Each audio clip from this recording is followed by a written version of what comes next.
Assalamualaikum warahmatullahi wabarakatuh. Alhamdulillah alamin wa bihi nasta'in wa ala mulkin waddin wa ala alihi wa sahbihi ajma'in. Rabbi israh li sadri wa yassir li amri wa hlul 'uqdatam min lisani yafqahu qawli amma ba'du. Pemirsa yang dirahmati oleh Allah Subhanahu wa taala, puji syukur senantiasa kita aturkan kepada Allah Subhanahu wa taala, Tuhan yang Maha Kuasa, yang telah memberikan berbagai kenikmatan kepada kita, yang kalau kita coba untuk menghitung nikmat-nikmat Allah yang sudah diberikan oleh Allah kepada kita, maka kita tidak sanggup ataupun tidak mampu untuk menghitungnya, karena terlalu banyak nikmat yang sudah diberikan Allah kepada kita. Semoga kita termasuk orang-orang yang pandai mensyukuri nikmat Allah Subhanahu wa taala. Amin amin amin ya rabbal alamin. Salawat dan salam semoga tetap tercurah kepada Nabi besar kita Muhammad sallallahu alaihi wasallam, yang senantiasa kita nantikan syafaat ataupun pertolongannya kelak di yaumil qiyamah nanti. Amin ya rabbal alamin. Pemirsa yang dirahmati oleh Allah Subhanahu wa taala, dalam kenyataan hidup dan kehidupan ini, kita hendaknya berusaha untuk menjadi orang yang betul-betul memiliki keimanan dan ketakwaan yang tulus, yang ikhlas, karena orang yang paling mulia itu menurut pandangan Allah itu adalah orang yang paling takwa. Kita tidak tahu siapa di antara kita yang paling takwa, hanya Allah yang Maha mengetahui. Karena Allah katakan, inna akramakum indallahi atqakum. Ya. Sesungguhnya orang yang paling mulia di hadapan Allah adalah orang yang paling takwa di antara kita. Kaum muslimin muslimat yang dirahmati oleh Allah Subhanahu wa taala, berbicara tentang keimanan dan ketakwaan, kita sering mendengar, bahkan kita sudah hafal untuk ketentraman batiniah kita, untuk ketentraman hati kita, itu ada 5 hal untuk sebagai obat hati, yang mana kalau kita mampu untuk amalkan kelima hal tersebut, insya Allah apa yang menjadi permintaan kita akan dikabulkan oleh Allah Subhanahu wa taala. Apa yang menjadi permintaan kita tentunya insya Allah dikabulkan oleh Allah Subhanahu wa taala. Karena Allah sendiri sudah mengatakan, apabila ada orang bertanya tentang halku, kata Allah, katakan bahwa aku ini dekat. Aku perkenankan doa orang yang meminta kepadaku, tetapi hendaklah ia tunduk kepadaku. Dengan kata lain, bertakwa dulu kepada Allah. Dengan kata lain, menyembah dulu kepada Allah, mengabdi dulu kepada Allah. Insya Allah kalau kita betul-betul sudah bertakwa, mengabdi kepada Allah, keterkaitan dengan iya karena butuh, iya karena nasta'in, menyembah dulu baru memohon pertolongan, insya Allah pertolongan Allah akan diberikan kepada kita. Dan juga Allah sarankan juga, wasta'inu bisabri wassalah.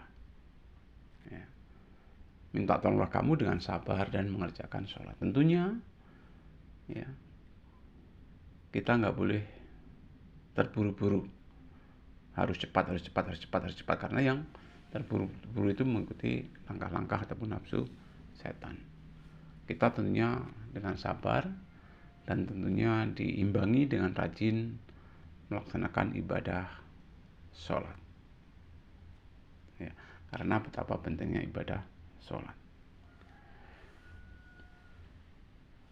Nah, keterkaitan dengan obat hati, yang pertama itu membaca Al-Quran berikut maknanya ataupun artinya. Jadi kalau kita sudah rajin membaca Al-Quran, insya Allah kemudian mencoba untuk memahami makna yang terkandung dalamnya, insya Allah insya Allah. Ya. Insya Allah salah satunya yang membuat hati tenang kita adalah mengingat Allah. Ya, karena ingatlah Allah dengan sebanyak-banyaknya. Karena dengan mengingat Allah hati akan menjadi tenang. Nah, salah satu cara untuk mengingat Allah yaitu kita hendaknya membaca Al-Quran. Ya. Di situ dikatakan supaya kita juga memahami makna yang terkandung di dalamnya. Karena Al-Quran itu bahasanya itu bahasa Arab. Kalau kita tidak memahami makna yang terkandung di dalamnya, bukan berarti tidak berpahala atau tidak mendapatkan pahala, tapi lebih baik lagi kalau kita paham apa yang kita baca. Ya.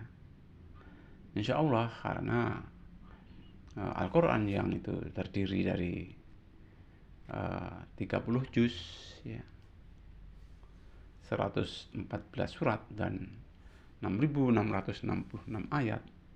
Insya Allah, ya. Sementara ada yang sudah hafid, ya, ada yang sudah hafid. Alhamdulillah, ya, bersyukur, ya.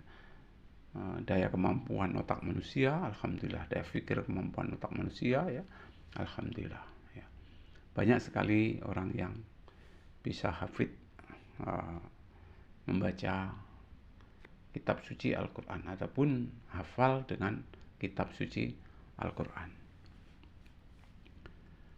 Ya, harapannya insya Allah dengan hafalnya dia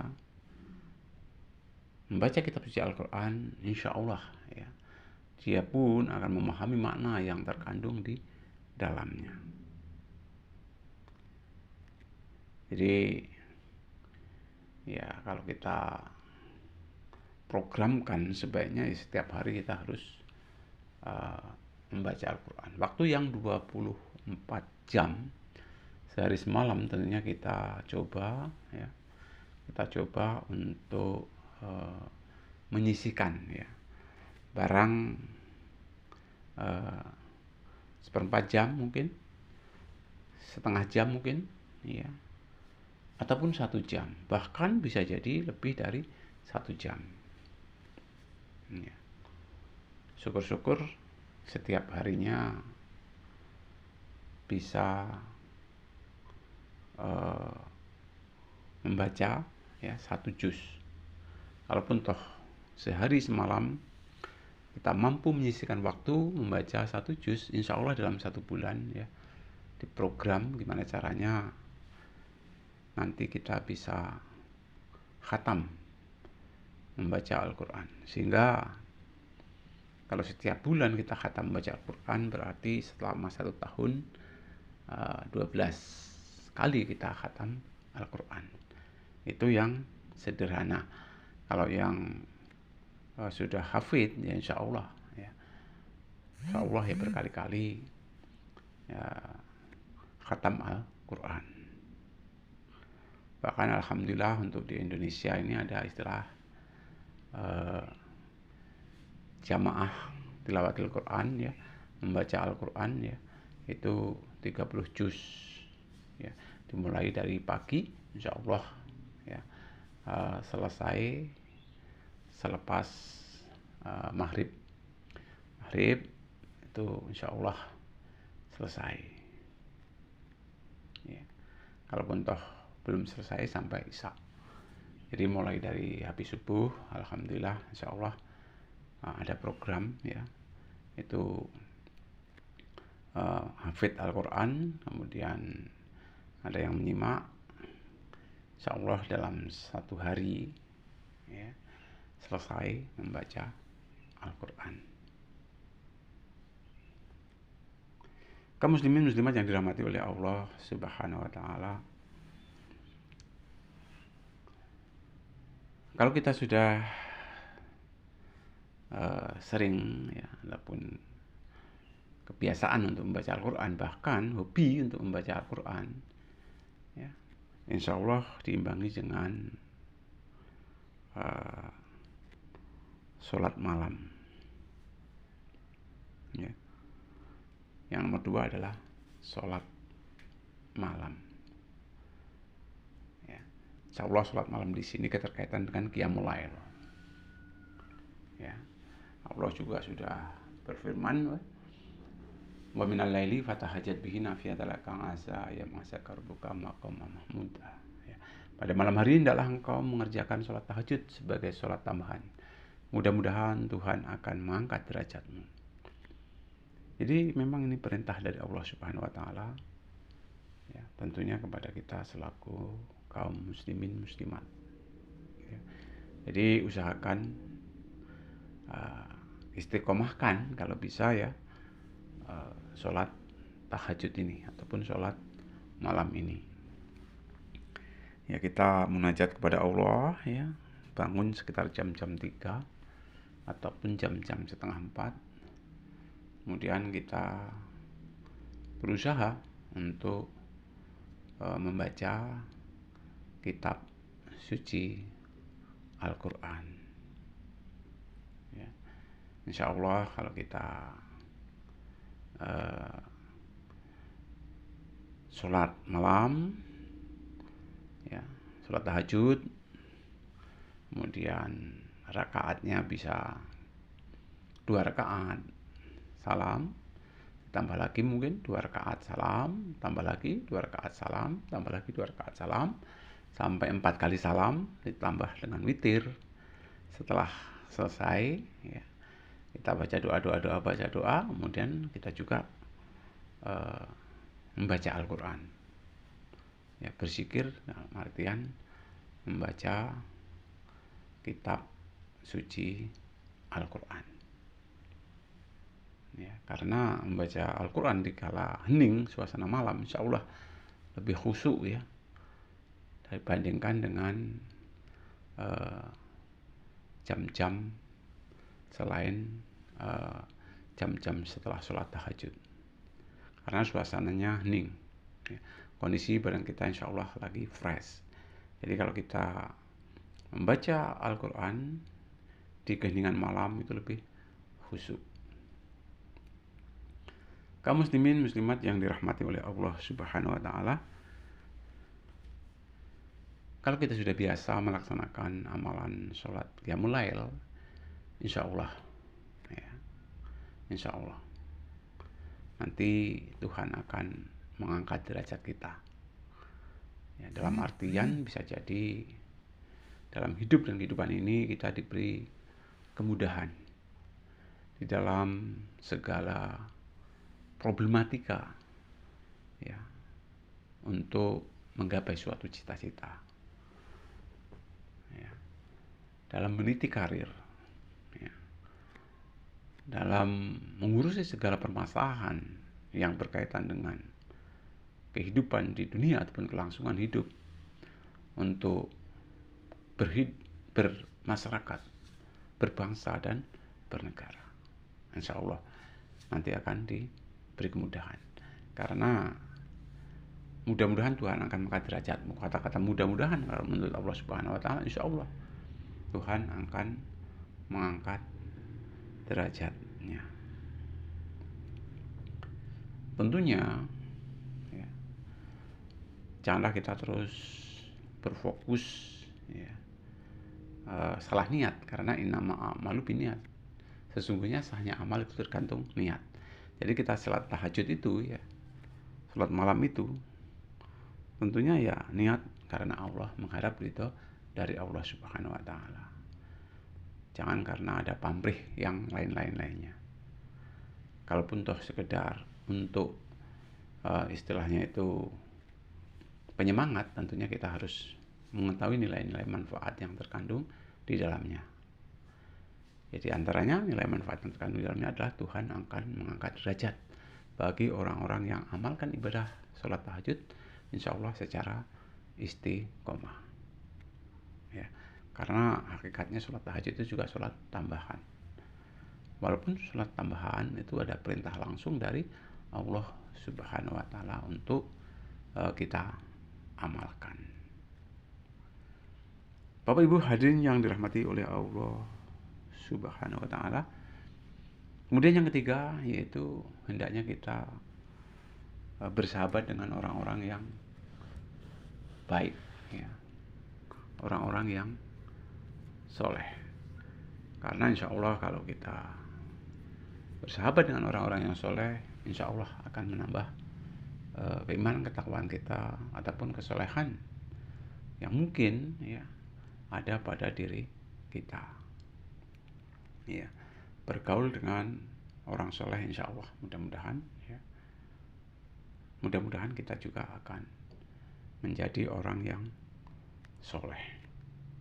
Ya, harapannya seperti itu. Jadi dalam pergaulan pun ya kita hendaknya jangan asal, tetapi kita harus bergaul dengan orang yang baik-baik. Ya. Bukan berarti orang yang tidak baik ataupun orang yang kurang baik tidak kita ajak bergaul, tetapi lebih akrabnya hendaknya ya kita bergaulnya itu ya dengan orang yang baik-baik. Ya. Sesekali ya orang yang kurang baik ya kita ajak menjadi baik, ataupun orang yang tidak baik kita ajak menjadi orang yang baik. Dan tentunya kita semua ini hakikatnya berusaha ya, berusaha menjadi orang yang baik. Orang yang baik itu yang bagaimana ya? Orang yang baik tentunya orang yang mau merubah sikap dan pendiriannya dari arah yang tidak baik menjadi yang baik. Merubah sikap dan pendiriannya ya dari yang baik menjadi lebih baik. Begitu seterusnya. Berusaha untuk selalu lebih baik dan lebih baik. Ya. Jadi tanpa ada pamrih apapun, ya selaku orang yang beriman, di samping kita berkumpul ataupun bersahabat dengan orang yang baik, ya kita punya kewajiban untuk mengajak kebaikan kepada orang lain, yang mana mungkin orang lain tersebut ya supaya menjadi lebih baik. Kaum muslimin muslimat yang dirahmati oleh Allah Subhanahu wa taala. Ya. Untuk yang berikutnya yaitu yang keempat, hendaknya kita amalkan ibadah puasa. Insya Allah dengan berpuasa kita akan menjadi sehat. Karena Rasulullah SAW mengatakan, berpuasalah kamu karena dengan berpuasa kamu akan menjadi sehat. Khususnya ya kalau puasa Ramadan tentunya wajib. Tetapi ada baiknya ya selain Ramadan kita pun disuruh mengamalkan ibadah-ibadah puasa yang lain. Kalau Rasulullah SAW itu amalkan ibadah puasa Senin Kamis, ya nggak ada salahnya kita juga mencontoh ya beliau Rasulullah SAW. Ya. Kemudian yang kelima yaitu zikir malam, disuruh memperpanjang.